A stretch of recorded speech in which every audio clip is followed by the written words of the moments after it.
Saya akan berkhotbah masalah mulut atau lidah.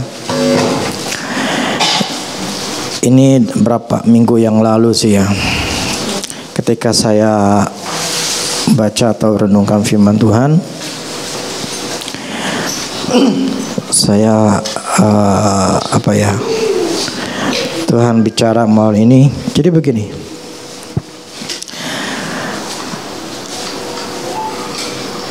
firman Tuhan itu seharusnya adalah disukai oleh kita semua. Kita tuh harus punya namanya waktu sama Tuhan. Kapan waktunya itu terserah, karena masing-masing dari kita itu punya waktu yang berbeda-beda. Saya tidak memberikan patokan bahwa jam 3 pagi, jam 4 pagi itu harus datang ke Tuhan, mesti karena itu waktunya gimana gitu ya. Bagi saya tidak berpatokan seperti itu, karena kalau memang pagi nggak bisa ya sudah. Saya nggak bisa bangun pagi jam 4 jam 5 itu saya nggak mungkin bisa. Jadi saya nggak mempush diri saya. Ya kalau banyak hamba Tuhan bilang kita mesti pagi-pagi dong, mesti begini nyembah Tuhan, ya sudah, itu kalau engkau menganggap seperti itu yang penting, ya sudah lakukan gitu loh. Tetapi jangan paksakan saya untuk ngikutin gitu loh. Itu kan ada firman Tuhan, si Tuhan Yesusnya pagi-pagi. Ya itu Tuhan Yesus kan pagi-pagi karena memang waktu itu dia dicari sama orang.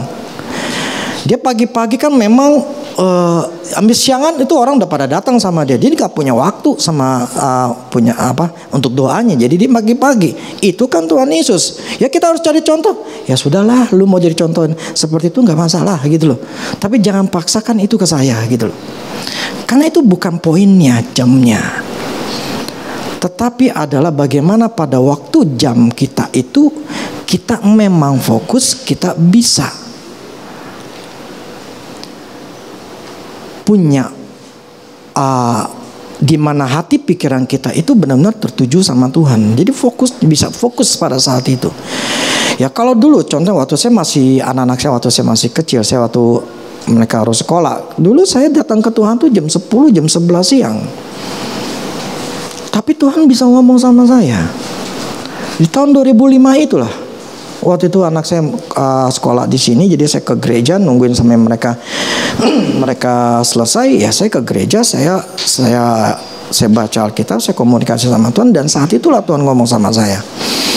Dan saat itu memang saya juga mengalami pelepasan. Artinya apa? Tuhan bisa bicara kapan aja gitu loh, dan jam berapa aja. Jadi bukan patokan harus diwajibkan pagi. Kalau saya sih ya bagi saya seperti itu. Ya kalau masing-masing orang terserah lah. Cuman bagi saya begini, kita harus punya waktu. Kita harus punya waktu untuk bisa membaca firman dan untuk bisa menyelidiki diri kita sendiri. Kemarin saya nonton Jack Ma ya. Pokoknya terakhir dia katakan begini. Dia kan ditolak berbagai macam gitu ya. Pokoknya satu kalimat yang terakhir dia katakan begini. Ketika kita punya masalah, ya kurang lebih kayak begitu ya. Jangan kita menyalahkan kondisi yang ada, menyalahkan A, menyalahkan B, kenapa begini, bahkan menyalahkan Tuhan gitu loh. Kok kejadian seperti ini? Tetapi ketika seharusnya kita itu melihat, mengecek diri kita sendiri. Saya salah di A, oh ternyata saya salah di B. Orang itu punya pengharapan. Atau saya baca gitu atau dengar gitu, benar. Kalau kita tidak mau mengacak diri kita sendiri dan membetulkan diri kita sendiri dan menganggap remeh firman Tuhan, meremehkan dosa, kamu tidak akan punya pengharapan.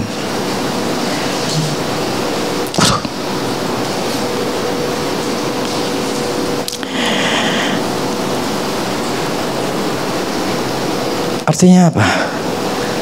Kalau kita tidak pernah atau tidak mau memperbaiki diri kita sendiri, kita tidak akan pernah berubah. Hidupmu tidak akan pernah berubah. Tidak akan. Perubahan itu terjadi karena di dalam berubah, luar akan berubah. Kalau di dalam gak berubah, di luar gak akan berubah. Kalau saya khotbah, itu kelihatannya kebanyakan itu adalah menegur, membongkar, menyelidiki hati kita, untuk kita bisa tahu siapa diri kita sendiri. Karena Tuhan juga ketika saya baca kitab, itu pun Tuhan ngomong juga hal yang sama ke saya. Saya menyelidiki diri saya melihat diri saya, apa yang salah, apa yang kurang. Jadi ketika saya menyelidiki, oh saya salah di A, saya salah di B, saya punya pengharapan. Saya mau berubah. Ketika saya tahu salah saya di A, saya salah di B, dan saya memperbaiki. Akhirnya saya berharap, saya punya pengharapan gue pasti berubah. Tetapi kalau kita tidak menyelidiki diri kita, tidak menganggap semua remeh, itu dosa sekalipun, kita udahlah, udah beres. Atau kita tidak mau membereskan, tidak mau pelepasan, dan tidak mau ya membereskan. Mungkin itu dosa antar suami istri, berdua yang berdosa, atau suaminya atau istrinya. Selama kita tidak memperdulikan dosa itu dan tidak tidak fight, gue mesti beresin, hidupmu akan seperti itu terus. Nah, problemnya begini. Apa yang ketika saya ceritakan tentang diri saya, mungkin ada yang pernah mengalami atau mengalami apa yang saya alami. Tapi problemnya, ketika dengar apa yang saya khotbahkan atau yang saya pernah alami, pertanyaan selanjutnya adalah, kamu menang gak seperti saya menang? Keluar gak dari masalah seperti saya keluar dari masalah? Kita memang pasti pernah mengalami atau punya masalah yang sama, walaupun berbeda kasus. Tetapi pertanyaannya adalah, keluar gak jadi seorang pemenang?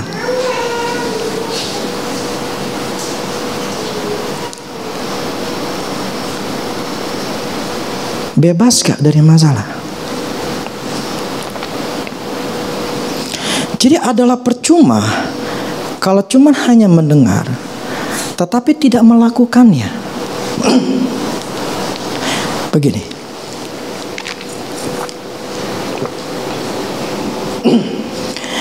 di dalam hidup kita itu ada hal-hal yang penting dan sangat penting, dan ada yang tidak penting, ada yang kurang penting.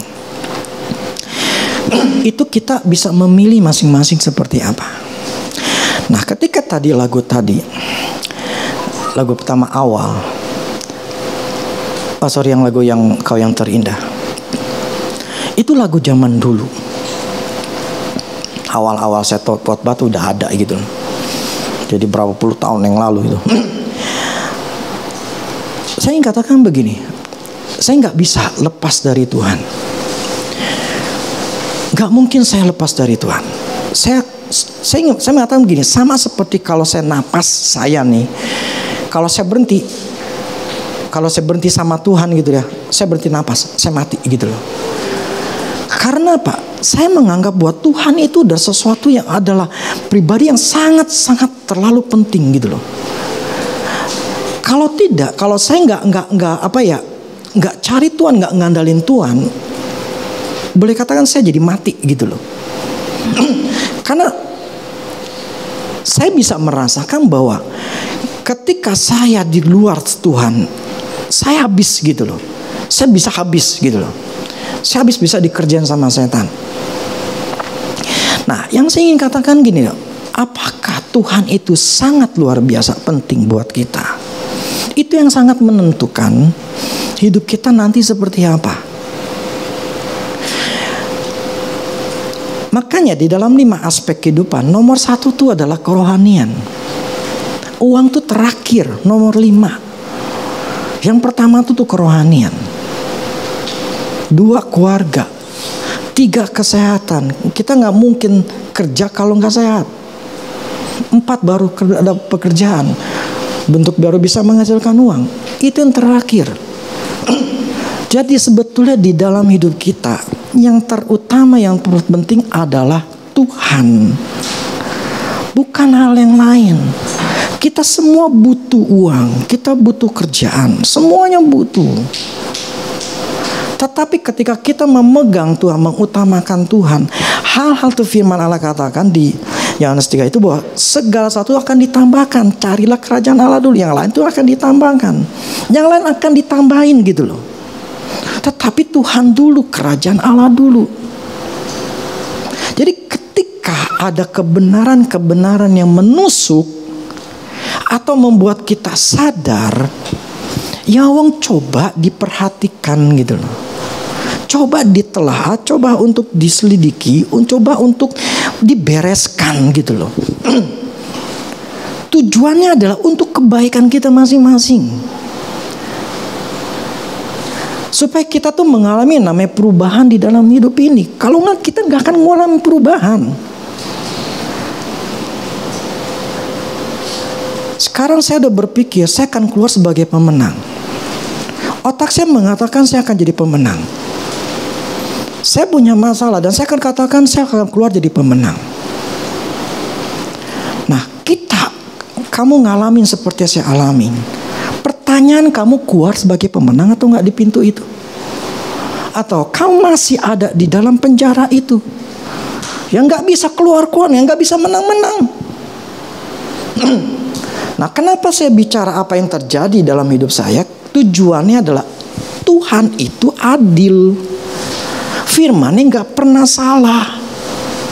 Tuhan mengatakan kalau kita mengikuti aturan mainnya Tuhan, kita pasti akan keluar jadi pemenang. Tetapi untuk bisa keluar jadi pemenang, itu kita ya harus konsisten. Nah, ini saya coba kasih tahu begini. Di dalam trading forex lah, trading cryptocurrency lah, atau segala macam. Apalagi trading forex itu sangat sulit sekali, sangat sulit. Itu kesalahan saya loncat. Saya tidak mengikuti proses. Nah, yang saya maksud begini. Di dalam bisnis inian itu yang namanya trading atau seorang trader itu harus punya yang namanya consistent profit. Artinya gini, ada orang-orang tuh yang bisa profit, hari ini profit, boom, langsung untungnya gede. Besoknya, boom, langsung hancur, MC, rugi total. Masukin lagi, naik lagi, tapi boom, turun lagi, rugi lagi. Nah, itu artinya nggak konsisten. Nah, yang namanya konsisten itu adalah selalu stabil. Untung kecil, nggak apa-apa, $2, tetapi itu konsisten. Nah, orang yang konsisten itulah yang bisa berhasil. Kenapa bisa konsisten? Karena disiplin. Prinsip itu cuma disiplin, sesuai dengan prosedur, dengan aturan. Ikuti aturan yang sudah ada, yang dia punya, ikutin itu semua, prosedur itu, aturan main itu namanya disiplin. Dan ketika orang itu disiplin sesuai dengan aturan yang ada, atau orang berhasil jadi pemenang. Nah, problemnya kebanyakan dari kita ketika lagi saya khotbahin, yes, saya ngerti maksudnya Tuhan. Besok lakuin, Selasa lakuin, Rabu lakuin, seminggu lakuin, 2 minggu lakuin, 3 minggu, sebulan doang. Selesai dari sebulan, langsung tuing, hati kecewa lagi, hati marah lagi, sakit hati lagi. Artinya apa? Tidak disiplin, tidak konsisten. Itu yang menyebabkan banyak orang Kristen tidak jadi seorang pemenang. Kristennya Kristen kembang api, nyala, lama-lama redup. awal setia melayani, awal setia datang ke Tuhan, datang ke gereja, awal setia baca Alkitab. Tapi ketika ada sesuatu, langsung turun. Nggak punya konsisten. Kenapa? Karena nggak mendisiplinkan dirinya. Itulah yang membuat tidak ada perubahan. Tidak berhasil, tidak sukses. Nggak bisa keluar sebagai seorang pemenang, nggak bisa keluar sebagai orang yang mendapatkan janjinya Tuhan. Nggak bisa. Karena nggak disiplin. Saya baca Alkitab atau saya merenungkan firman Tuhan, itu saya sangat mendisiplinkan diri saya. Saya mendisiplinkan diri. Walaupun saya lagi masalah, walaupun saya lagi berantem sama istri saya, walaupun saya lagi gak enak hati, walaupun berbagai macam masalah, apapun yang terjadi, saya tetap datang ke Tuhan. Suka atau tidak suka, hati saya lagi mumet, capek atau tidak capek, tetap datang. Jadi saya gak peduli situasi kondisi yang ada, saya gak peduli dengan perasaan apapun juga. Pokoknya titik gue mesti datang ke Tuhan. Saya mendisiplinkan diri saya untuk itu. Kenapa? Karena saya tahu kalau saya keluar dari janji Tuhan, dari Tuhan, nggak datang ke Tuhan, habis saya gitu loh. Jadi saya tuh merasa kalau tanpa Tuhan seperti orang ngirup oksigen, saya bisa mati. Yang saya maksud, saya bukan ingin apa ya. Saya cuma ingin katakan bahwa kita ini sebetulnya kalau kita ingin bisa berhasil atau kita ingin mengalami sesuatu terobosan, itu butuh namanya kedisiplinan. Apapun yang terjadi, maupun waktu kita lagi mepet, tetaplah harus ada waktu untuk Tuhan. Renungkan firman Tuhan, selidiki diri kita sendiri, cari tahu apa yang Tuhan ingin rubah dalam hidup kita, hati kita, semuanya tuh harus dicari tahu. Allah itu sudah benar, Allah tuh sudah sempurna, dia nggak butuh gitu loh.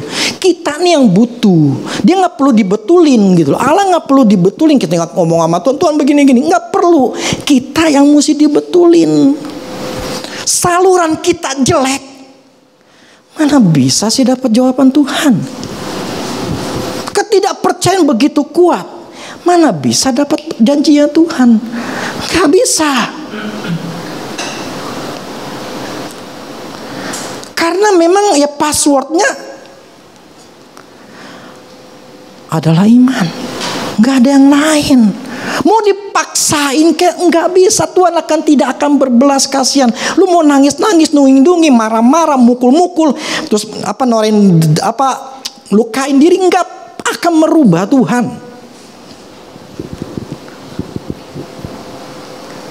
Jadi saya melihat bahwa Allah itu sudah memberikan yang namanya jawaban di dalam firman Tuhan. Tinggal kita yang memilih, kita mau hidup dibebaskan atau tidak. Kita yang pilih, bukan Tuhan lagi. Maka firman Tuhan itu tujuannya untuk kita dibetulin. Artinya ada hal-hal dalam diri kita ini yang salah, yang mesti dibetulin. Tapi kalau kita menganggap remeh, menganggap enteng, dan nggak peduli, ya sudah gitu loh. Maksudnya jangan komplain sama Tuhan. Ke Tuhan saya butuh nih, Tuhan itu butuh. Nggak bisa.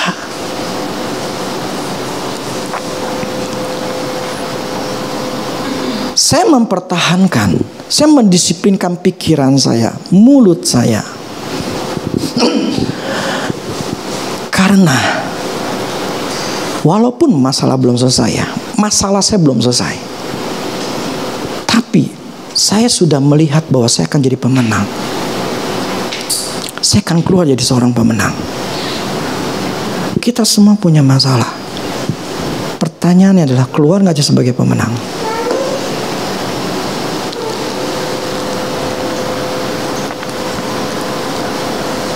Nah, Tuhan ajarkan saya banyak hal.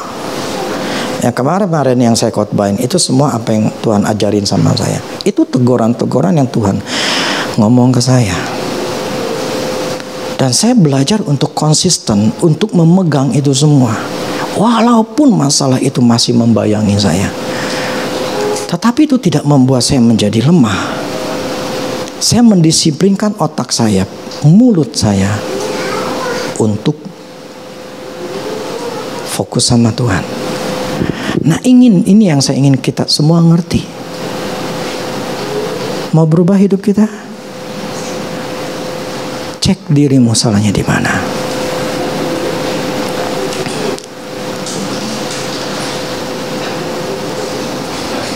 Hari ini kita belajar, kita mengecek diri kita masing-masing ya. Matius 12 ayat 33 sampai 37.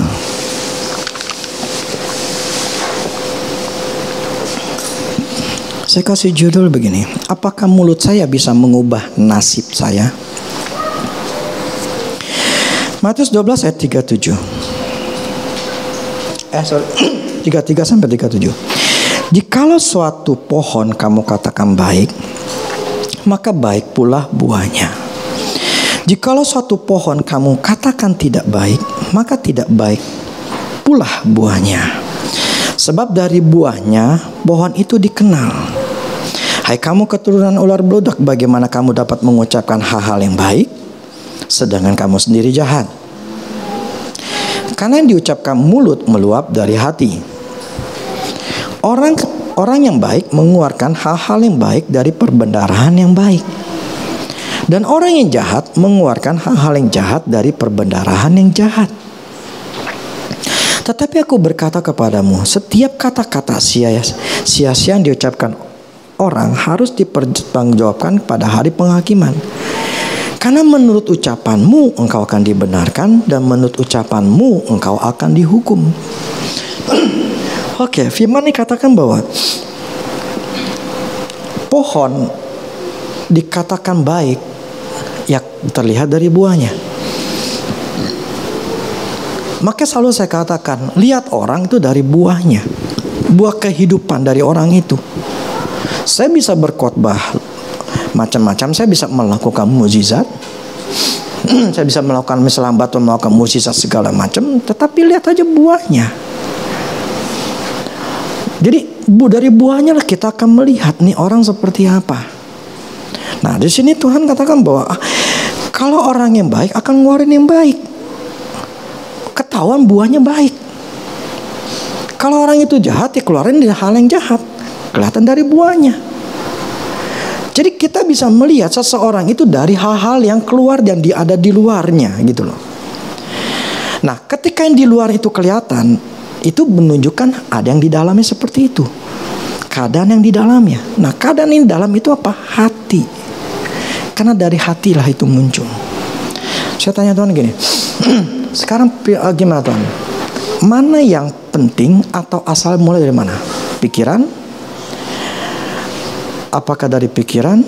Apakah dari hati? Asal mulanya dari mana?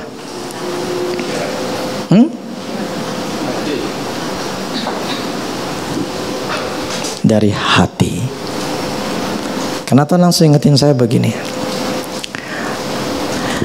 jaga-jagalah, berhati-hatilah dengan hatimu, karena dari situlah terpancar kehidupan. Hatilah yang memancar kehidupan. Hal yang dari luar masuk ke pikiran, itu hal yang dari setan. Yang masuk ke pikiran kemudian akan masuk ke hati, jadi jahat. Tetapi yang dari Allah, Roh Kudus di dalam diri kita. Roh Kudus ada di dalam diri kita. Itu yang dari dalam itulah keluar, itu yang akan masuk ke pikiran kita. Jadi beda. Sesuatu yang dari luar, yang dari setan itu, entah apa yang kita lihat, apa yang kita dengar, itu bisa berasal dari setan. Tetapi yang berasal dari Allah itu selalu akan ngomong dari hati kita. Ya, kalau hati kita itu dikuasai sama Roh Kudus, akan keluarlah mulut yang benar. Nah, firman katakan begini, suatu hari kita harus bertanggungjawabkan, karena menurut ucapanmu akan dibenarkan, dan menurut ucapanmu engkau akan dihukum. Jadi perkataan kita itu akan dibenarkan atau akan justru akan dihukum nanti pada suatu hari, pada hari penghakiman. Artinya apa? Apa yang kita keluar dari hati kita, itulah kita, gitu loh. Dan itunya akan dipertanggungjawabkan. Ada sesuatu yang mau ngomong, ada konsekuensinya. Kita ngomong ada konsekuensinya. Nah, ketika saya coba bertanya sama Tuhan, saya lagi renungin beginian. Saya bertanya masalah perkataan, masalah mulut.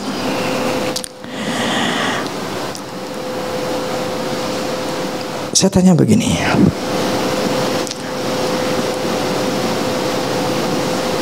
Hidup itu kenapa begini? Langsung dah intinya. Apakah mulut saya ini punya kuasanya?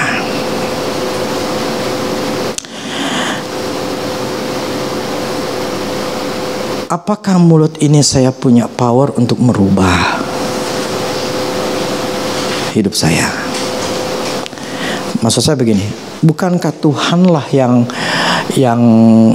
yang berdaulat, yang bisa melakukan hal-hal yang luar biasa?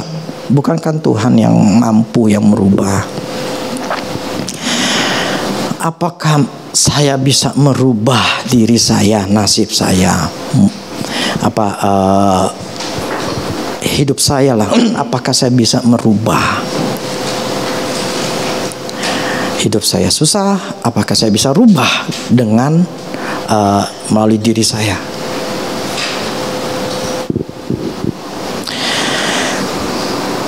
Terus Tuhan langsung ngomong sama saya, ingatin satu firman di Amsal 18 ayat 21. Dia langsung munculin, hidup dan mati dikuasai oleh lidah. Siapa suka menggemakannya, ia akan memakan buahnya. Jadi Tuhan yang katakan begini, kau punya kuasa. Hidupmu, nasibmu ditentukan oleh mulutmu. Engkau yang menciptakan nasibmu seperti apa. Saya bilang, loh Tuhan, bukankah Engkau yang adalah Maha Pencipta, yang menciptakan segala sesuatu? Engkau punya power. Istilahnya, ya itu kan daulatnya Tuhan dong. Itu kan kuasanya Tuhan. Siapakah manusia? Tetapi Tuhan menunjukkan, aku sudah menetapkannya, aturan main ini. Hidup matimu gara-gara lidah. Lo ngomongin apa, itu yang terjadi. Jadi untuk bisa merubah diri saya, hidup saya, pekerjaan saya, uang saya, pelayanan, dan sebagai macam anak saya bisa rubah. Saya bisa apa yang jadi jelek, saya ubah jadi bagus. Dengan cara apa? Mulut saya. Bukan dari mulutnya Tuhan. Yang saya maksud begini, saya pakai mulutnya Tuhan, apa? Firman Tuhan. Saya pakai perkataan Tuhan, mulutnya Tuhan, saya gunakan di mulut saya. Jadi yang saya maksudnya bukan gunakan mulut Tuhan, maksudnya bukan Allah yang berbicara, lu gua rubah, enggak. Cara mainnya bukan gitu.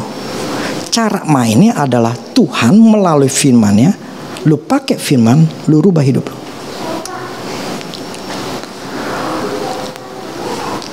Jadi kita bisa rubah nasib kita cuman mulut. Hanya dengan mulut. Siapa yang suka menggemakan yang hati, siapa yang suka ngomongin, itu akan mengalami apa yang diomongin, akan makan buahnya, akan ada buah yang dihasilkan, mau itu baik maupun itu tidak baik, semuanya akan ada buahnya, Artinya apa? Ketika saya bicara untuk kerjaan saya ngomongin, saya akan ketemukan buah yang baik. Karena saya ngomong yang baik. Tapi ketika saya ngomongin hal yang susah di kerjaan saya, itu kerjaan saya jadi jelek. Jadi semuanya tergantung dari mulut. Maka firman coba di Yakobus 3 ayat 6 ngomong seperti ini. Yakobus 3 ayat 6 gini. Lidah pun adalah api. Ia merupakan suatu dunia kejahatan dan mengambil tempat di antara anggota-anggota tubuh kita sebagai sesuatu yang dapat apa? Menodai, mengotori seluruh tubuh dan menyalakan. Dia bisa nyalain. Namanya roda itu satu satu yang bergerak. Jadi lidah kita yang begini kecil itu bisa menyalakan roda kehidupan dan bisa menodai, mengotori. Dan itu api itu berasal dari api neraka. Maksudnya begini, ketika hati kita kotor, ya, hati kita dari hati timbul sumber perkataan. Itu sebetulnya ada hal yang jahat di dalam diri kita. Ada setan di dalam diri kita. Kalau orang yang suka ngeluh, itu sebetulnya ada roh setan di dalam diri yang suka ngeluh di dalam hatinya. Karena kecewa, karena kepahitan dan segala macam. Nah, itu yang akan membuat itu api neraka akan mengotori tubuh kita, seluruh tubuh kita akan kotor. Kita ngomong yang jelek, tubuh kita akan kotor. Tindakan kita akan menjadi, kalau yang negatif, tindakan kita akan melemahkan kita, tubuh kita akan lemah. Yang dulu saya katakan, yang saya kasih contoh, yang tangan ini, yang saya bentangkan tangan, masih ingat? Jadi ketika saya ngomong saya lemah, saya ditekan ini ya, langsung turun. Tapi ketika saya bilang saya kuat, tubuh saya akan langsung mengontrol otak saya, otot saya jadi kuat. Jadi yang menodai atau tidak menodai, kuat atau tidak kuat, itu dari mulut kita. Jadi mulut kita yang akan menentukan diri kita seperti apa. Kita yang akan menentukan nasib hidup kita masing-masing. Tuhan sudah gini, karena Allah menciptakan manusia itu serupa segambar dengan Dia. Karena diciptakan serupa segambar, Allah tuh menetapkan mulutnya ketika Dia menciptakan manusia, menciptakan langit dan bumi segala macam, itu cuma pakai mulut. Nah, kuasa di mulut itulah ketika diciptakan manusia itu masih ada di manusianya. Kuasa perkataan. Nah, kuasa perkataan inilah yang harus kita sadari.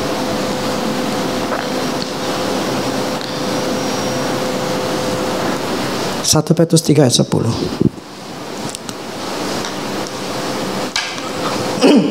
1 Petrus 3 ayat 10. Siapa yang mau mencintai hidup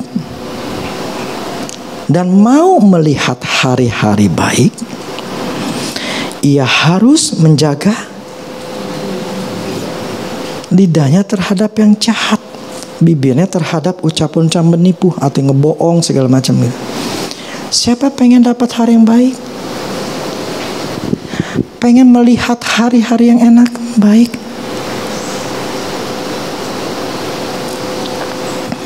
Di sini Tuhan tetapkan, jaga lidahmu.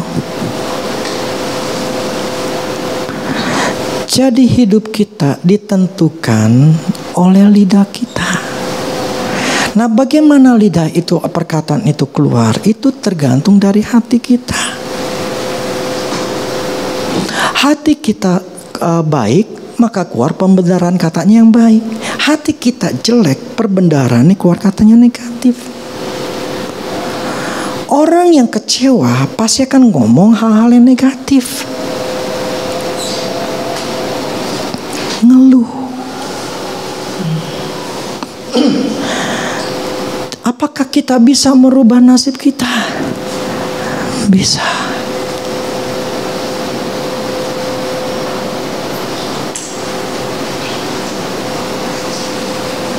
Itu dari mulut kita yang ubah.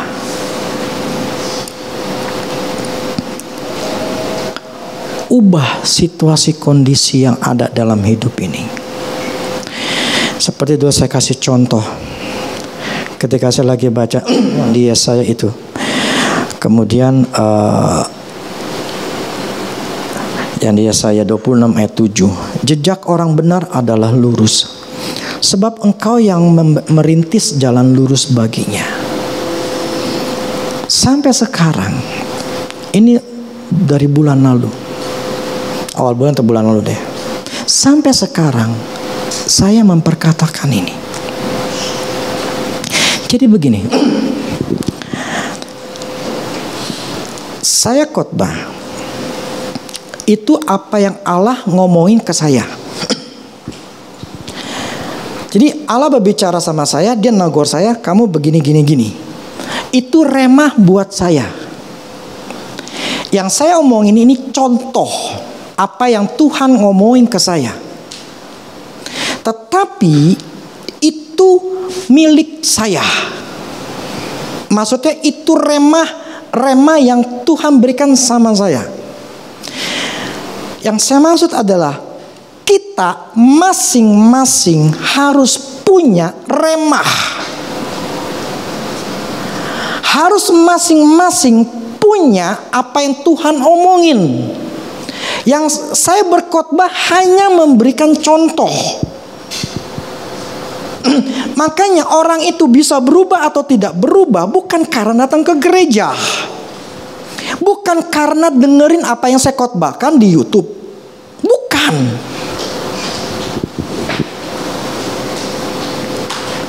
Karena banyak orang dengerin apa yang saya khotbahkan. Jemaat banyak yang dengerin saya khotbah. Tapi berapa banyak yang berubah? Mereka mengalami apa yang saya alami. Saya bisa keluar, tapi berapa banyak yang masih di dalam lingkaran, masih di penjara, belum keluar. Kenapa? Karena tidak ada remah di masing-masing kita. Sekalipun saya dengar Andrew Wommack, itu hanya sebagai pintu untuk saya masuk mendapatkan remah yang buat diri saya sendiri. Kalian tidak bisa bergantung kepada orang yang khotbah, pada pendeta atau apapun juga untuk mendengarkan suara Tuhan. Enggak bisa. Karena kita masing-masing mempunyai kasus yang berbeda-beda, mempunyai dosa yang berbeda-beda, punya cara berpikir yang berbeda-beda. Artinya kita masing-masing harus punya perkataan Tuhan sendiri, ngomong kepada kita, negur kita secara pribadi. Dan itu hanya bisa kalau kita anggap itu penting. Karena gak semua anggap kamu penting. Kalau penting berubah. Problemnya gak dianggap itu sebagai hal yang penting. Jadi saya khotbah, ya sudah, hanya sekedar pengetahuan yang kamu datang ke sini. Dengerin, oh gitu ya. Oh ya udah. Udah selesai. Tapi tidak meminta sama Tuhan secara pribadi. Artinya apa? Yang tadi seperti si Jack mah. Gue salah di mana? Oh nyata gue salah di A. Oh nyata gue salah di B. Orang itu punya pengharapan.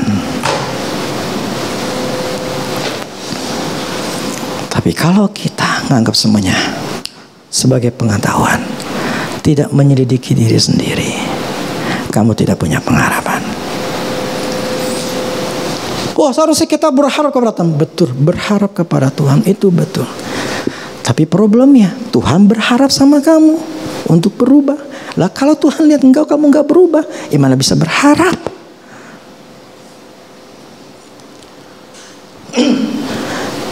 Jadi membuat kita bisa berubah karena kita menyelidiki diri kita sendiri dan konsisten. Gak seminggu menggebu-gebunya, gak sebulan, gak 3 bulan, gak setengah tahun, gak setahun. Tetapi mendisiplinkan diri itu adalah bertahun-tahun sampai mati. Yang namanya menguji atau mengecek diri kita itu bukannya seminggu sekali, bukannya sebulan sekali. Saya aja saya gini loh. Tahun 2005 Tuhan ngomong sama saya masalah pikiran saya. Itu bilang Tuhan banyak sekali. Itu Tuhan ngomong saya di tahun ini juga. Bayang itu berapa tahun? 2005 sampai 2021, 16 tahun. Dan saya baru sadar bahwa ada pikiran yang salah dalam pikiran saya. Saya baru sadar 16 tahun sebelumnya itu saya udah pelepasan. Tapi akhirnya saya baru ngerti ternyata masih ada di dalam pikiran saya belum beres. Gini loh, saya mengalami perubahan akibat gara-gara di Mahanaim. Karena akibat di Mahanaim artinya Pak Tuhan bisa langsung ngomong saya secara pribadi. 2004 baru saya berdengar suara Tuhan secara pribadi. 2005 Tuhan suruh saya pelepasan. Di situ saya mulai apa yang harus dilepasin. Saya ini adalah orang yang sangat luar biasa khawatirnya. Sangat khawatir. Kenapa? Karena saya kepala rumah tangga. Lawang saya susah, saya kerek, saya miskin. Apakah dengan kemiskinan itu membuat Tuhan belas kasihan? Kagak. Tetap susah. Lu mau trek apapun juga percuma, tetap susah. Saya udah pernah ngalamin. Mau apapun kita tetap susah. Saya tetap susah. Tapi ketika Tuhan ngomong saya mesti beresin pikiran saya, kekhawatiran saya. Pelan-pelan itu dikikis. Iman percaya, kepercayaan saya makin meningkat. Itu 2005, 2006 baru saya mengalami pelepasan. Maksudnya perubahan dalam hidup. Mulai 2006 lah saya udah gak susah. Tapi tahun 2006 itu proses. 2004, 2006 itu 2 tahun. Ketika 2006 itu saya masih proses lagi di otak saya. Apa?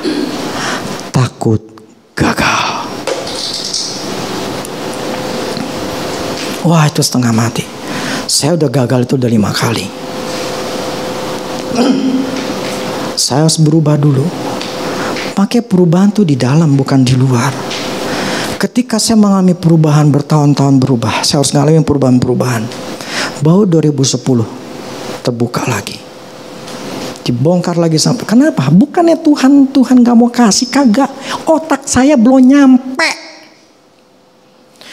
Kalau kita belum diberkati sama Tuhan karena otak kita belum nyampe. Belum nyampe. Masih cetek. Mulai ketika otak saya udah mulai terbuka, baru Tuhan buka nih, gue kasih lo. Bukalah pintu. Makin naik. 2013 dibukain pintu. Makin naik. Semua tergantung otak pikiran kita. Tetapi itu bukan terjadi dengan mudah. Saya mendisiplinkan diri saya. Saya tetap ke Tuhan. Apapun yang terjadi, saya lagi miskin sekalipun, saya tetap setia melayani Tuhan. Saya tetap datang ke Tuhan. Dulu saya waktu anak masih naik motor, tetap saya melayani Tuhan. Anak dibawa tetap untuk isi saya lagi latihan, tetap dibawa semua. Saya tetap setia sampai waktu pun lagi susah. Itu namanya mendisiplinkan diri. Apapun yang terjadi, Tuhan tetap nomor 1. Bukan lagi ngebut-ngebut sebulan ke gereja, sebulan ngelayani, tapi setelah itu nggak konsisten. Terus berharap supaya Tuhan rubah, nggak bisa. Saya ngomongin apa adanya, karena memang seperti ini. Kita jadi kebanyakan Kristen-Kristennya itu kembang api. awal menyala-nyala, percaya. Tung. Wah, percaya. Saya bertahan sebulan. Ada omongan lain orang lain, mana lu? Dung. Tuhan kok begini, saya udah nunggu. Tuhan kok begini. Terus berharap Tuhan dengerin doa saya. Tuhan bilang, adakah iman di muka bumi ini? Tanpa iman tidak akan mungkin bisa berkenan kepada Allah. Passwordnya iman. Nah, iman itu adalah mendengarkan suara Tuhan. Iman itu timbul dari apa? Mendengarkan firman Tuhan. Lah ya orang kan nggak dengerin firman Tuhan setiap hari, nggak disiplin.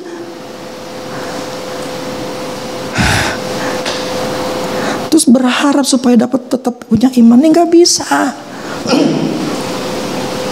Saya ngomong apa adanya karena saya pernah ngalamin kayak begitu. Anggap total 7 tahun. Berapa lama kamu di Mahanaim?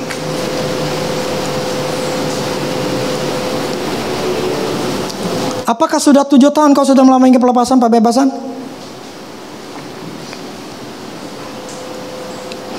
Itu karena saya nggak ngerti loh. Saya berjalan tanpa ada orang yang memberikan pengertian sama saya. Tetapi ketika saya udah kasih pengertian, seharusnya lebih cepat. Karena jalan-jalan cara-caranya, aturan mainnya Tuhan adalah seperti ini. Jadi bukan berdasarkan bilang, ya saya mengalami seperti apa yang kau dialamin. Oke. Pertanyaan selanjutnya, lu menang gak? Keluar gak sebagai seorang pemenang?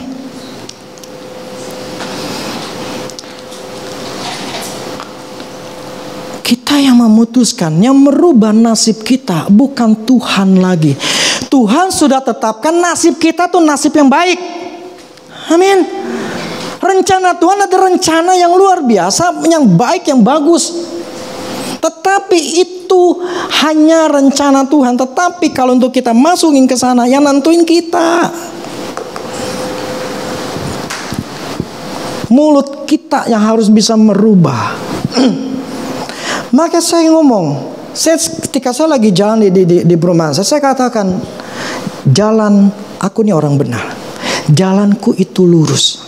Kalau di bahasa Inggrisnya itu level itu rata atau smooth. Jalan aku orang benar itu smooth, rata. Kenapa? Karena Tuhan membuat, Tuhan sudah menciptakan aku jalannya itu smooth, rata, licin, baik, benar. Jadi Tuhan tidak menciptakan itu di lobang di depan saya. Dia tidak menciptakan batu di depan saya. Dia tidak menciptakan membuat saya rugi, membuat saya gagal. Enggak, dia nggak ciptain saya seperti itu. Jadi, walaupun faktanya beda, ya, walaupun faktanya beda, tapi saya harus tetap lakukan itu. Saya harus merubah, mensetir pikiran saya. Pikiran saya berubah, tindakan saya akan berubah. Kalau ketika saya ngomong kemudian langsung berpikir, lah gue kan masih susah, lah kan gue masih begini, gue masih begitu. Terus kita mengiyakan, ya udah hidup sama aja. Tapi saya sedang merubah nasib saya. Kejadian memang kayak begini, tapi gue mau rubah. Nangkep gak? Ngerti gak maksudnya? Nasib yang sekarang ini rubah. Kita ngomongin apa yang Tuhan rancangkan, rencanakan, atau yang benar. Jadi kita memperkatakan itu, jalanku adalah lurus, jalanku adalah smooth. Yang terjadi sekarang bagi saya ngomong proses. Pokoknya Tuhan sudah netepin jalan gua, pokoknya rata.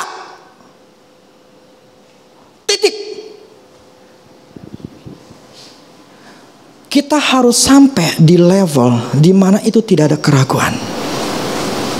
Ngomongin terus, pikiran pasti ngomong, mana bener faktanya, nggak mungkin. Lawan terus, ngomong terus. Tuhan udah ngomong kayak begini firman-Nya, dia nggak pernah gagal. Dia udah ngomong kayak begini, pokoknya jalan gua rata. Memang gua mesti ada proses untuk bisa ke sana ya, nggak apa-apa, itu proses namanya, tapi tetap jalan gua rata. Ngomong itu terus sampai kita masuk ke level gua percaya. Tidak ada keraguan lagi. Saya ngomong begini sampai nggak ada keraguan. Pokoknya gue percaya. Nanti kita akan lihat. Saya akan keluar sebagai pemenang. Kamu akan saya lihat, saya akan lebih tinggi.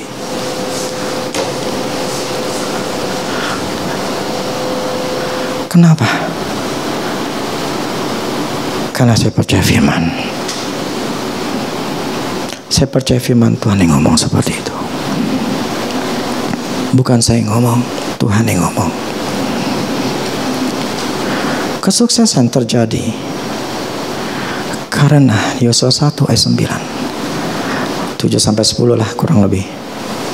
Karena apa? Merenungkan firman Tuhan siang dan malam. Kalau di otakmu gak ada firman, mana bisa sukses?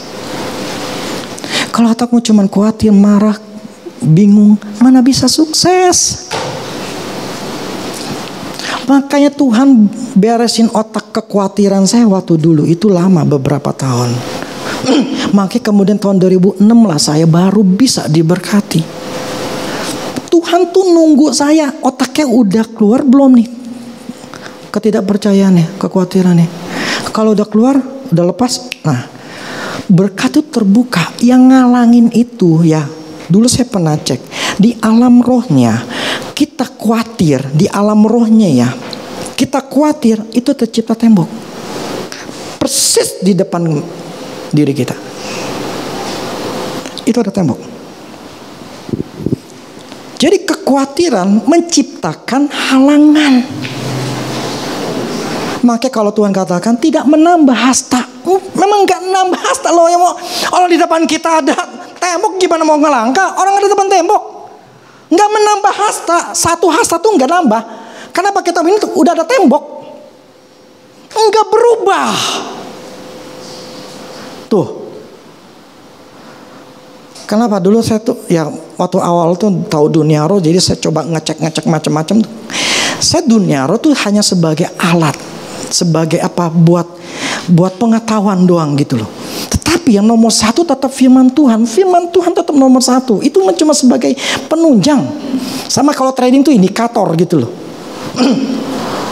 Tapi tetap poin utamanya adalah diri sendiri. Nah, jadi di dalam alam rohnya itu, yang namanya kekhawatiran itu justru tercipta penghalang. Makanya Tuhan tidak akan menambah sehasta. Tidak akan pernah itu membuat kau bisa melangkah. Itu kekhawatiran. Jadi kalian mau hidup khawatir, sok silakan. Hidupmu tidak akan pernah berubah.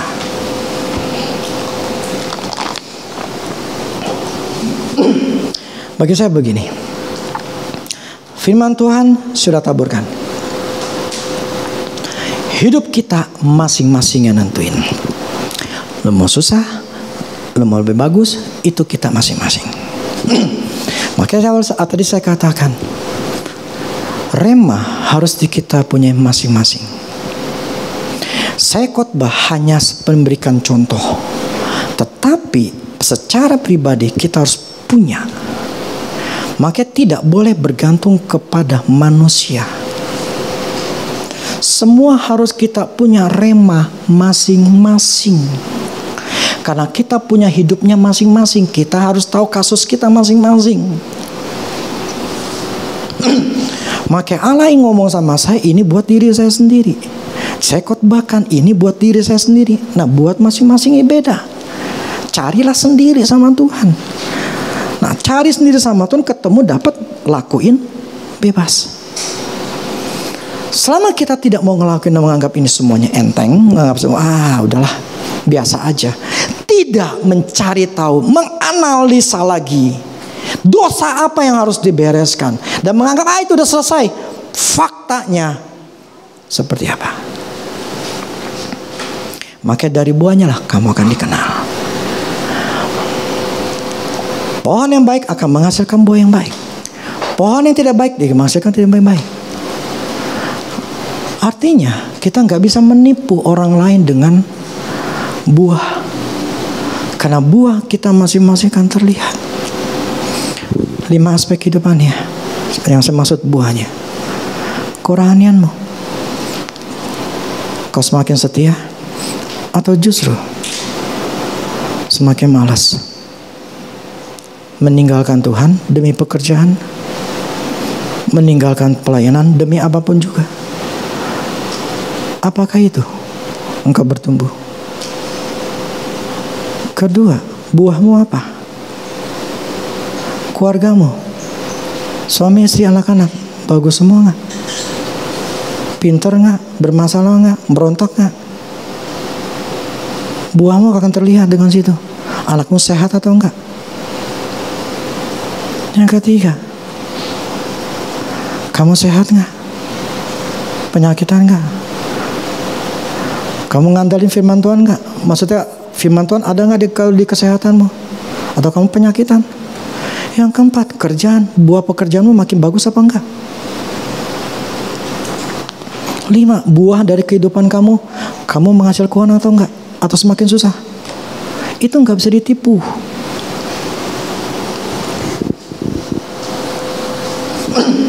Dari situlah terlihat engkau orang Kristen yang taat atau tidak.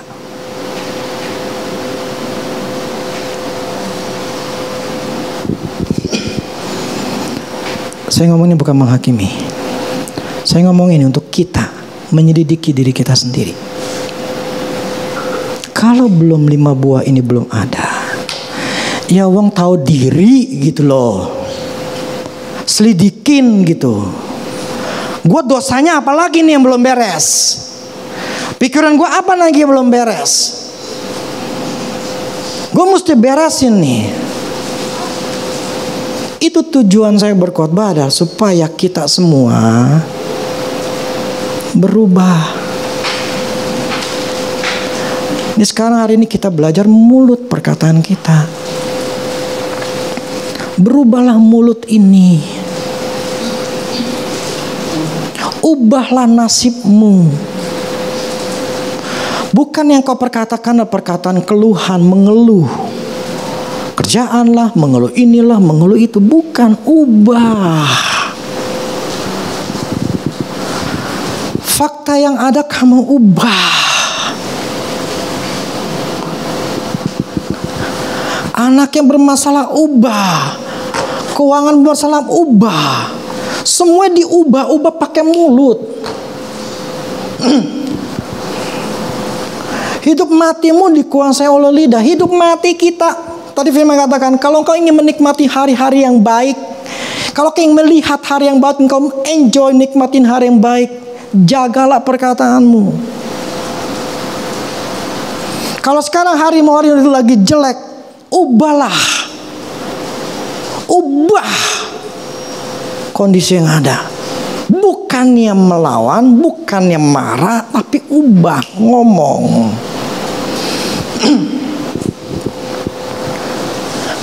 Dan konsisten. Ngomongnya enggak seminggu, enggak 2 minggu, enggak sebulan, enggak 3 bulan. Terus omongin, terus berkatakan. Jadi disiplinkan diri untuk ngomong yang selalu benar gitu loh. Sampai kamulah kena hasilnya. Semua memang butuh proses, semua butuh proses. Tetapi prosesnya itu mau cepat atau nggak cepat. Nih saya baca lagi satu begini.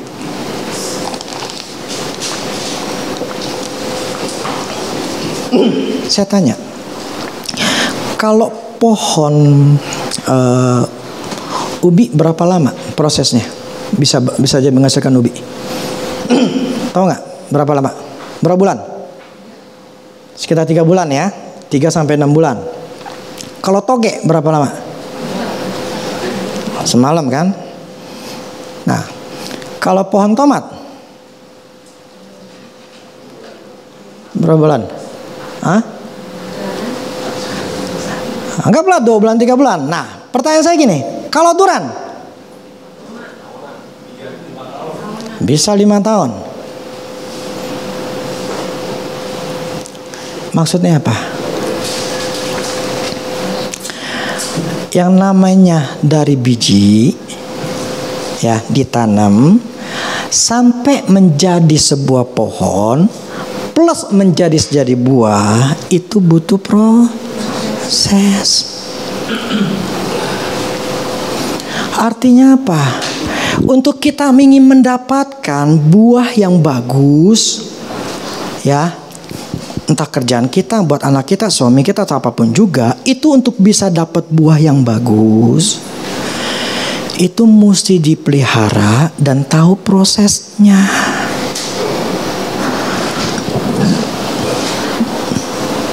Bukan kita pengen langsung cepat. Kita memang manusia pengennya instan. Tapi sekarang kita harus belajar bahwa semua ada proses yang harus kita lewatin, yang harus kita lalui dulu. Saya salah. Saya tidak memikirkan proses. Saya loncatin. Seharusnya ya, yang di dalam trading itu ada namanya mesti demo dulu. Mesti belajar dulu. Belajar terus demo. Saya langsung nggak bisa. Tapi kira saya ngerti. Dan akibatnya ngerti, saya jadi orang yang sabar loh. Saya menjadi lebih sabar, saya lebih ngerti. Oh, ternyata prosesnya mesti begini. Yang saya maksud begini, kita ini masing-masing punya masalah.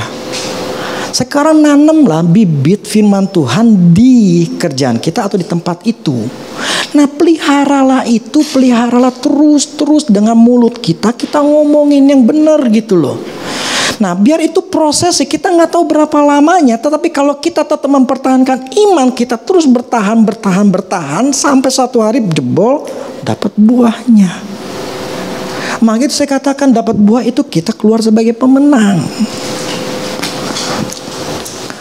Nah, ini butuh proses kita yang disiplin mau lakuin. Fight lah. Jadi ngomongin ya, rubah nasib kita itu bukan sehari, bukan 2 hari, bukan seminggu. Terus ngomongin, perkatakan terus, ubah sampai di dalam diri kita tuh tidak ada keraguan. Otak kita nggak mikir, aduh bener gak, bisa apa enggak. Kalau otak masih mikir itu berarti belum. Ya jangan putus asa, ngomong lagi. Amin. Perkatakan lagi. Fakta belum ini, ngomong lagi. Pokoknya kita bicara apa firman Allah katakan. Kita bukan pakai topeng, tapi kita ngomong firman. Firman adalah benar, nggak mungkin salah. Amin. Berarti kalau kita ngomongin firman Tuhan, ya pasti terjadi. Nah, itulah yang kita harus lakukan. Jadi buah yang namanya durian itu buahnya mahal dibandingin toge. Ya kan? Artinya apa? Untuk mendapatkan yang memang lebih besar itu dibutuhkan proses mungkin yang lebih panjang, tapi worth it. Kenapa? Nanti dapatnya gede. Jadi masing-masing kita ini punya sesuatu yang memang berharga atau tidak berharganya. Kita yang memutuskan, yang prosesnya itu kita lah yang mempertahankannya.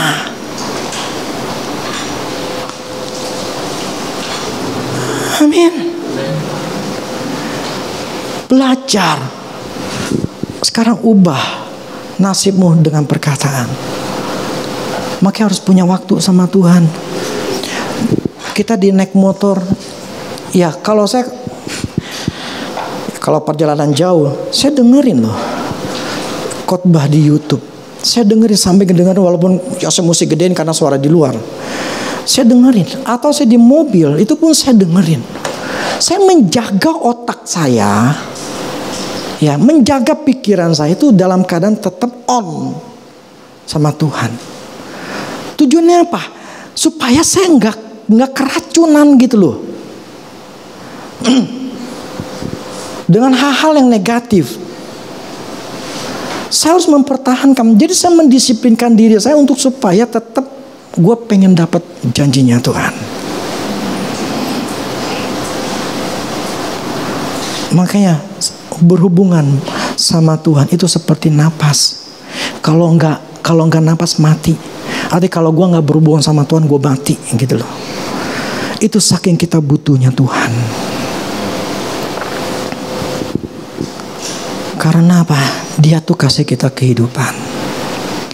Jadi jangan ninggalin Tuhan. Amin. Jangan ninggalin pelayanan, jangan ninggalin gereja. Apapun yang terjadi, jadilah orang yang setia. Setia sampai mati.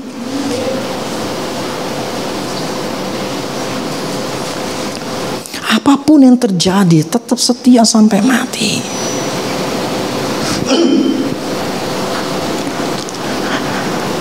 Saya udah ngalamin seperti itu.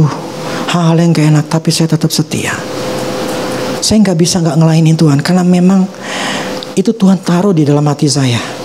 Saya cinta Tuhan banget, dan saya gak bisa tinggalin Tuhan. Sekalipun orang ngomongin saya gak peduli. Saya punya hati yang mencintai Tuhan. Saya berharap itu semua ada dalam diri kita. Tapi sekali lagi itu tidak cukup. Kita boleh mencintai Tuhan, kita boleh melayani Tuhan dengan setia, tapi itu belum cukup. Ada 5 aspek kehidupan, ya. Jadi yang pertama, kita cinta sama Tuhan, boleh. Tapi ada 4 lagi yang semuanya harus ada buah. Nangkap ya? Semuanya harus ada buahnya. 5-5-nya. Percuma lu ke gereja setia, percuma lu ngelayan Tuhan setia, tapi kehidupan lu di keluarga, keuanganmu semuanya hancur, percuma. Enggak ada jadi berkat, enggak ada contoh. Tapi kalau kita mau jadi contoh, 5-5-nya harus benar. Tuhan ngomong sama saya dulu seperti itu sih. Saya ingat, kamu harus lebih diberkati dibanding jemaatmu.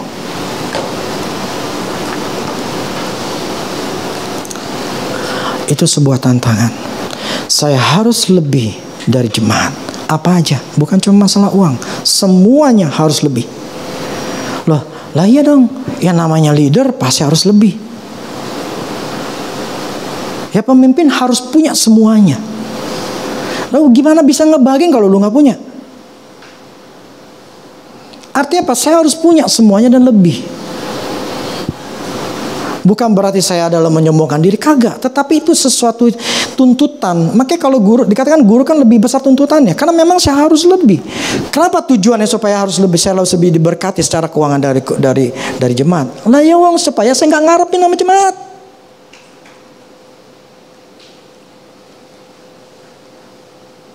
Saya tidak berharap. Yang Tuhan saya nggak boleh berharap atau istilahnya pakai topeng. Lu mau datang syukur, lu nggak mau datang ya udah. Lu mau bayar persekutuan syukur, lu nggak mau bayar persekutuan ya udah, terserah. Itu yang Tuhan kasih tahu saya tuh waktu ya awal-awal lah 2004-an lah. Jadi saya berpegangan di situ.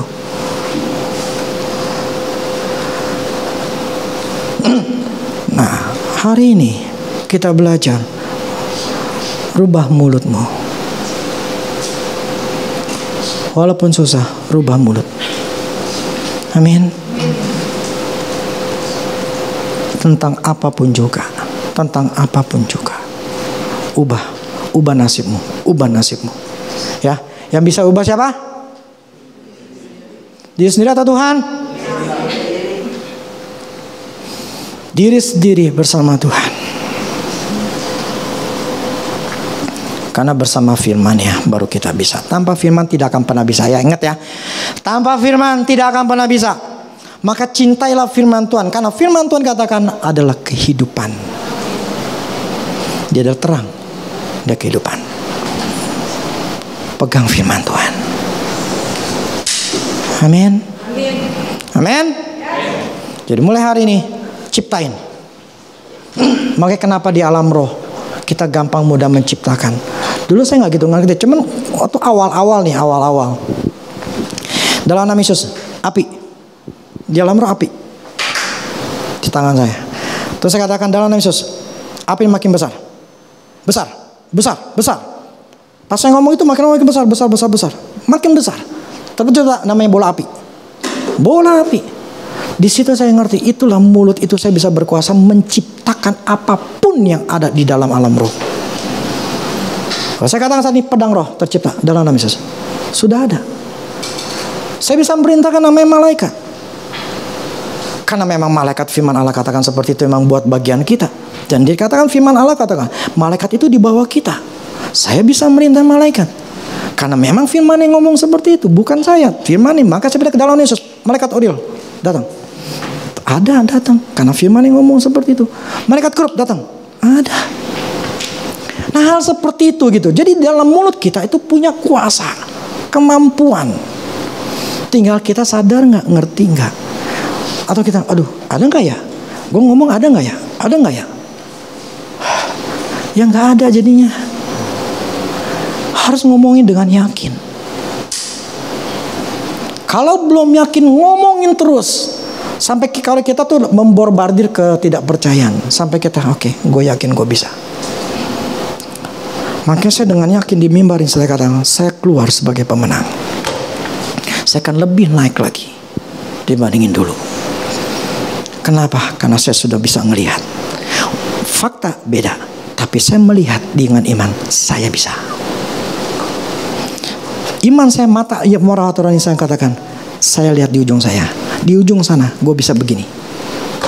Saya sudah bisa melihat, walaupun fakta belum ada. Iman itu adalah melihat, ya, melihat dengan apa namanya, dengan mata roh kita, dengan pikiran kita jauh ke depan. Kalau kita belum melihat itu, ya nggak dapat. Kalau kita cuma hanya melihat kemustahilan, kesulitan, ya nggak dapet. Kenapa? Karena engkau menciptakan kesulitan. Ya nggak dapet. Itulah makanya hidupnya nggak berubah. Karena memang belum ada. Bayangan itu belum ada. Ya nggak bisa. Jadi saya ngerti gitu loh. Yang memutuskan itu bukan Tuhan lagi sayanya. Nasib saya tuh kayak apa. Tuhan sudah kasih nasib lu begini nih. Seharusnya begini. Tapi saya bisa nasib seperti yang Tuhan mau, tergantung saya. Maka saya harus fight. Fightnya di mana? Nih otak. Otak yang bikin kita khawatir, otak yang bikin kita negatif. Ini yang harus dibombardir dengan firman, dengan hati, dengan setan. Firman Allah mengatakan ngomong begini, ngomong begini. Firman yang ngomong kayak gini. Fakta memang lu ngomong fakta, gua ngomong firman. Maka Yesus ngelawan iblis tuh pakai firman. Kalau di mulut kita nggak ada firman, dia kalah lah. Maka kita bisa merubah nasib kita dengan mulut kita, dengan firman Tuhan. Amin. Mau berubah nasib? Ubah mulut, perkatakan yang benar. Dan selidiki dirimu, mana dosa yang harus diberesin. Amin. Oke, musik.